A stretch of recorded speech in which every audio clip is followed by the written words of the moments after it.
find an idea that requires 3 or 4 years of improvement and patience and really sticking with it, that we're very good at that. Take Windows, which we bet our company on. Everybody doubted that would succeed. IBM did not support us in that. It took longer than we expected, over 4 years before finally graphical interface got popular, and now people take it for granted. It's part of every personal computer, and you just expect it to be there. That was one of the grand successes of the company. In the same way, we're betting on the internet, that our tools there will be popular, and that a few of these content plays that we've decided to get involved in, that the scale and the users will make those into great businesses. I'm in meetings a lot. My calendar gets very full with those, and then at night, after the kids have gone to bed, I'm on email a great deal. I get messages during the day. That's my chance to give long responses. And then over the weekend, I send a lot of mail as well.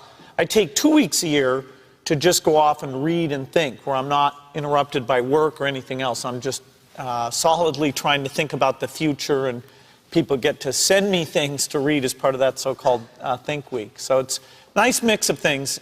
About 25% of the time that I'm out traveling around, meeting with customers, Europe, Asia, and that sort of helps me think, okay, do we have the right priorities? What are people responding well to, and what would they like to see us do better?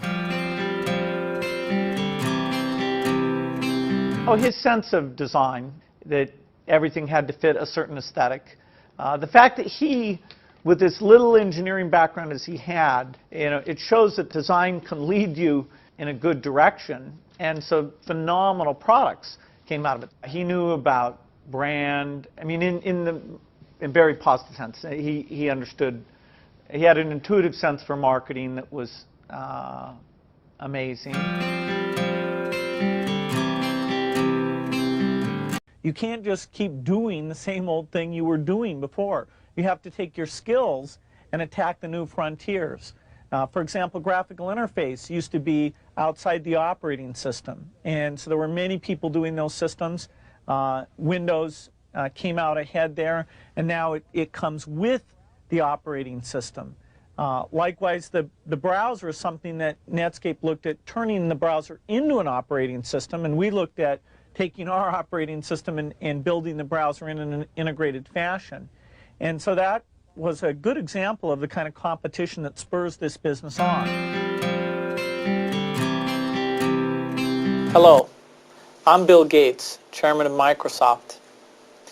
In this video, you're going to see the future, Windows.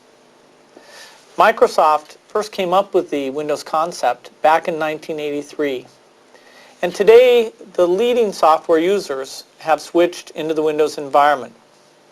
It's really incredible how quickly our powerful applications like Word and Excel and PowerPoint have been adopted. It's not just Microsoft applications. Even companies like WordPerfect and Lotus have now come out with Windows applications.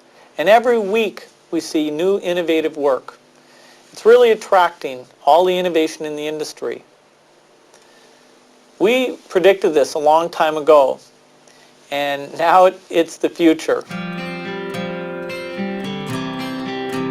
The key point there is you've got to enjoy what you do every day. And for me, that's working with very smart people. It's working on new problems. Every time we think, hey, we've had a little bit of success, we're pretty careful not to dwell on it too much because the bar gets raised. Well, I think throughout our history, we wake up every day knowing that in the business of technology, you have to think about what are you missing? What is the research or customer feedback that you should be paying more attention to? And how do you keep that pace of innovation very, very high? How do you make sure you're hiring the very best people? And that kind of focus has helped drive us forward through all the milestones the company has had. Certainly the internet is a great example of that. We had to tear up our plans and step back and say, well, how do we really embrace all that's good about the internet and recognize some of the shortcomings and make sure we're leading the way in reducing what what has held people away from the internet.